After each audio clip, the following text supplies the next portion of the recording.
everyone, welcome to my channel. I hope you're having a great day. I have a watercolor time-lapse tutorial for you, but before I get into that, I did want to quickly mention my website. When you go there, you can sign up for my email newsletter, which is a fantastic way to stay in touch with me, see what I have coming up. You can also visit my online art shop or see any of my upcoming in-person classes, workshops, and events. So it's just a great way to see what I'm doing, and that is CoreyFrankCreates.com. I'd love for you to go check it out. Okay, today's tutorial was actually a small commission painting that I did of a nighttime scene with kind of some trees and forest in the foreground, and then sort of mountains, twinkly lights in the background, and then the sky was just so beautiful. There was a full moon with clouds kind of coming over in front of the moon, so it created like this silver lining, but at nighttime. Gorgeous, gorgeous scene. I had so much fun painting it, so I just wanted to share some tips and things about the painting that I did, my process and all of that, so that you can have an idea of how I brought it to life. So without any further ado, let's go ahead and jump right in.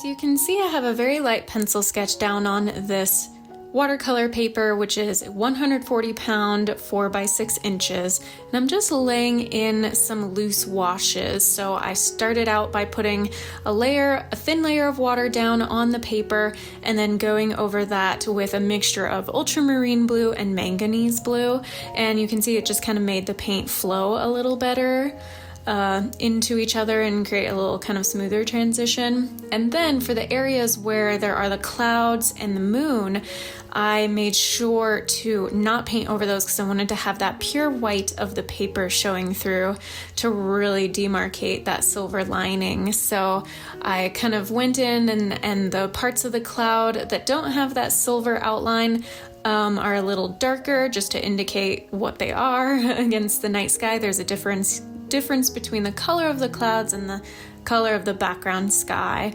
So really just kind of working fairly quickly here. I laid in the sort of sky and then these mountains here, and I did go ahead and leave space for that tree trunk on the left side, as well as kind of the portion on the right side, that lower portion. I knew it would be basically all tree trunks and tree branches and pine needles, so I wasn't too concerned about it being pure white because it would all get painted over. But I'm going into the next phase now. I've actually been doing it for a little bit. I have my size, I believe that's a size either 6 or 8. I believe it's an 8 round brush here, where I started painting in on the tip those really dark branches which had Payne's gray and some Hooker's green and some sap green and a little bit of some brown in there as well. So really, really dark tone with a lot of Payne's gray. And then I kind of mixed up a little bit of that kind of pale brown tone and for the tree trunk. And now I'm actually going in and using the lifting technique, which involves taking a clean brush. So you swish all the paint out of it in your jar of water, and then just very gently start taking the tip of your brush along where you have already laid down paint and just kind of re-wetting it and then lifting it. So that is how I got those branches on there. I have not had much success with masking fluid. It is something I could have done if I had wanted to kind of have those basically tree trunks and tree branches kind of already covered, and then I could have painted over the entire thing, let it dry, and then rubbed away that sort of like masking fluid, which when it dries, it's almost like this kind of rubbery texture. I just have never had much success with it, and the brands that I have used, when you rub it away, it tends to scrape up and mess up the painting. So I don't know if I'm just doing something wrong or if I have a brand that just maybe doesn't work as ideally. So for me, I know how to use that lifting technique where you use just a damp, clean brush to sort of paint into the surface of the pigment you already have applied, and then you just kind of like lift it right off with that sort of damp brush. So that is also what's happening here. I'm really just lifting a bunch of that darker paint to make room for this tree that has a little more of a spotlight on it. Where this photo was taken, there was kind of a little bit of kind of spotlighting happening on these two sort of front trees on the left and right. So lifting the paint, going back in with some lighter tones. They're not as dark here, so there's a bit more sap green in there. And then kind of painting in the pine needles as best I can. Now I do ultimately later in the painting wind up using some white ink to go back over and lighten things up and sort of reinforce some of the highlights on the pine needles and branches. But starting out, that worked really well. You can see how I was really able to lift quite a bit of that paint off.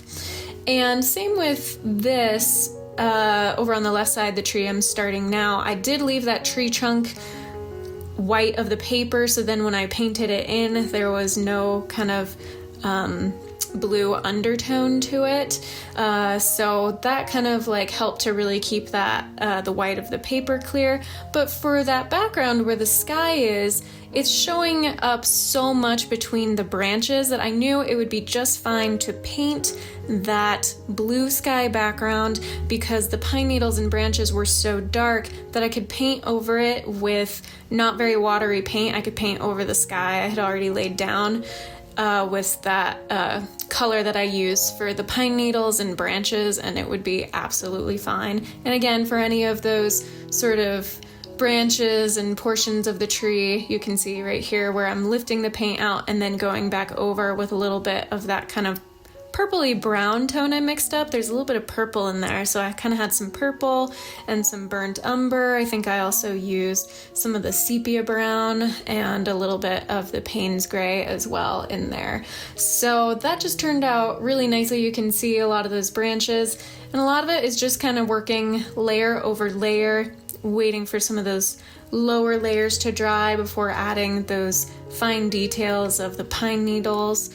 If I had worked wet into wet, if I hadn't waited for those lower layers to dry, those pine needles wouldn't be as defined and sharp and crisp. So that's the importance when you're working with watercolors, and know that you'll have to have several layers, especially with a landscape. It's really important to wait for all those lower layers to dry before you move on. And here you can see where that white, permanent white ink really came in handy, where I was able to paint over the top. Really showed up very nicely. I kind of re-highlighted and reinforced where some of those branches were.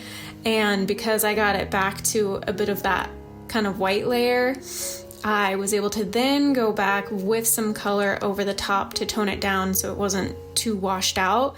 But now you can see it was similar to as if I had just kind of left it as the white of the paper, where I was able to paint some of those colors back over the top. So there were a bunch of kind of like little sort of pine cones in these trees, so those little sort of white dots and things that you're seeing that I added there, I went back and kind of toned those down. And I did decide to use the white ink on that kind of the mountains in the background. There were like a couple of little twinkling lights from like homes across the canyon that were sort of on that mountainside, and that's what those little kind of light twinkling lights on the mountainside are. And then just really making sure that for those darkest darks, they are as dark as they possibly can be. The more contrast you have in a painting between light and dark, the more realistic it will be. I did add my signature, and then, as always seems to happen, I do some final little adjustments and changes just to get it to that truly finished, polished piece. And that's just these last few seconds here, and that is the final painting.